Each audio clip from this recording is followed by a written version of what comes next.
The Tigers Army Parachute Display Team in action, thrilling spectators on the ground with their aerial abilities.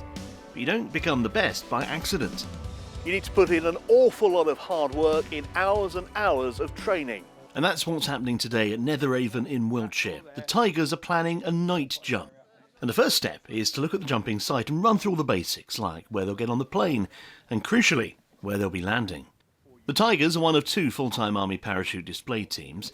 Joining their training today, two part-time teams, the Remy Lightning Bolts and Royal Logistic Corps Silver Stars.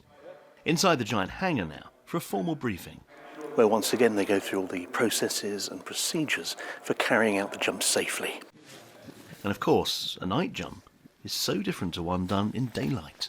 So this is going to be my second night jump, so for me it's still quite a big experience. It's still, as you can imagine, there's still a bit of nerves there, but as we've practiced before and there's a lot of prep that goes into it, I'm still looking forward to it, and it should be a really good jump. I think there's always a healthy amount of apprehension, enough to keep you on your toes. However, as a team, we were out in Florida at the beginning of the year. We did plenty of prep and we already done night jumps there. Some of us have done night jumps previous to that as well, so this isn't our first time. We all know what we're doing. It's just a case of getting ready and making sure everything's nice and safe. But before the night jump, the dusk jump. An opportunity to get a feel for the weather conditions and a bit less light than usual. The Cessna 208 Caravan will take them to between 4,000 and 6,000 feet for the dusk jump. And after circling several times, they're out.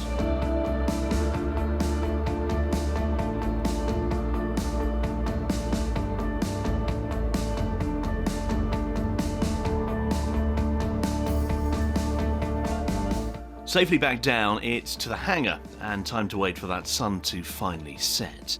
But there's no idle time. Those parachutes won't pack themselves.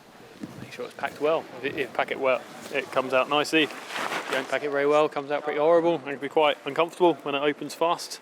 A bad opening. So you've got your parachute in the bag there. What's the next step? So the next step in these grommets here, I secure the closing mouth of the lines. So that keeps the canopy inside the deployment bag, which is this black bag here. It's a 193 square foot of canopy, folded up neatly and packed into this 1 square foot bag. So I can fold a good duvet. And it's duvets on my mind as we head out into the darkness at just gone 9 p.m. It's pitch black, and our camera can barely discern anything. Well, it's really strange here being on the edge of the drop zone, hugely illuminated to guide them in, where everywhere else, for as far as the eye can see, all around, is in pitch darkness. The plane takes to the air once more. I feel a bit disorientated watching on, trying to track it, hearing it, not seeing it. Eventually, though, they jump. It's a lot different because once you jump out, your senses are a lot bigger off, so you can feel the wind going through your face like you can normally, but you just cannot see anything other than a lot of lights, different lights, and then you start working out, oh, that's a village over there, or that's something else over there, and then you're trying to look for where you're actually supposed to be landing, which is good. When the Tigers display, they'll have some pretty heavy-duty pyrotechnics strapped to their legs, so they really will light up the sky. But that's then, and this is training, and it's all about the lack of light as they start to come into land. Earlier on, 3 of the Tigers were practicing a manoeuvre called the try-by-side, where the 3 of them join together side by side. And this is it, completed successfully in the darkness. More and more emerge from the gloom to the sudden dazzling light of the landing site. And for some, it's their first time. Well, I've almost got 2,000 jumps, and that's my first one at night, and it was unlike any jump I've ever done before. Actually, quite terrifying.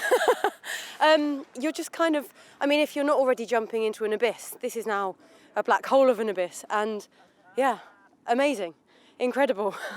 I'm a bit speechless, actually. How was that for you? That was awesome.